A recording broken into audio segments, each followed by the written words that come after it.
Hey everyone, I am Craig Mellon, and this is going to be my biggest challenge video.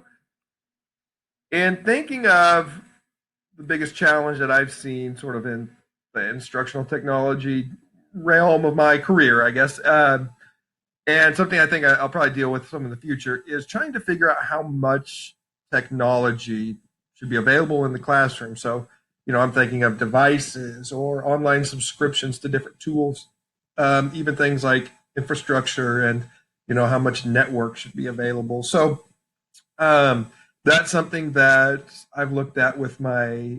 I'm on a technology committee at my district, and so that's something that we've kind of looked at as well. And there's definitely a few hurdles with that. So in an ideal world, I think you'd get as much as you could, and the teachers would be trained to use as much as they possibly want to.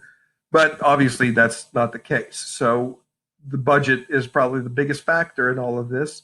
That's very expensive, right? To add all these tools and all these devices and all these online subscriptions and infrastructure, but it's necessary as well in some regards. So you have to find that balance. Okay, so how much of your budget are you going to spend on this stuff, and then you got to make sure when you invest that you have to use it properly. So are your teachers being trained to implement these tools? Do they know how to have a positive impact on education?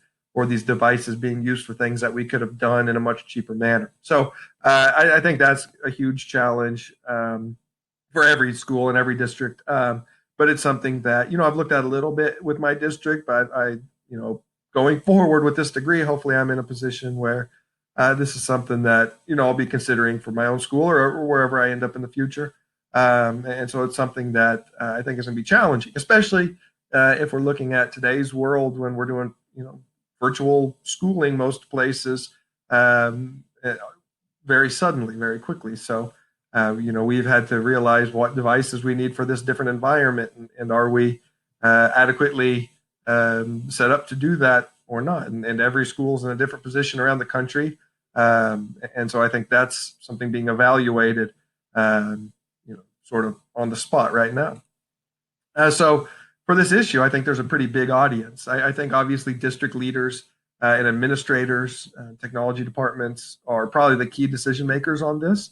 But teachers also have to be involved. The teachers are the ones deciding, hey, I could really use this tool or this device, or, we have this subscription, but it's something that I never really benefit from. Um, Parents, I think, also, especially right now, are seeing this issue when, if there are kids being asked to learn virtually, they might be trying to figure out, hey, is our internet up to speed? Is our device capable of running this stuff? Um, and so I think right now that's sort of a unique aspect of this, and that may be if all of this passes relatively soon, which we all hope, that may be something they never really have to worry about again. But I also think there may be some long-term changes with the virtual schooling that we've seen. Will there be more virtual opportunities for students? Will there be more flipped classrooms where things are being done at home that maybe had generally been done in the classroom? So I think that's another aspect of this that's going to be considered is what is available at home. And finally, the ISTE standards. I think there's a bunch that kind of fit in this area, but a few stood out to me. So, educational leaders, standard 2A talks about developing a shared vision and also making sure that we're improving student success. So, are we doing the best that we can to improve student success? Are we giving the right tools to our students? Are we balancing our budget in a way that is supporting them both, by attracting and hiring quality teachers, but also putting the right technology in their hands? The second standard was, again, from educational leaders, standard 1B, ensuring all students have access to this technology and connectivity that they need to participate in these learning activities. So do the students have access to what they need? And of course, what they need is something that's widely debatable, and everybody's going to have a different opinion. But are we giving students what they need to be successful?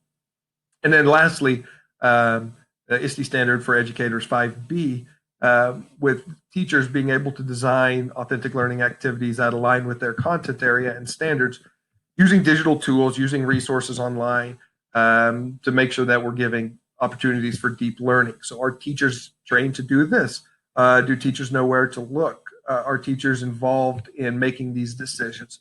So for me, when I was thinking about the biggest challenge, this is what came to mind, and I think it's something that is obviously going to be dealt with for a long time. Technology is not going away.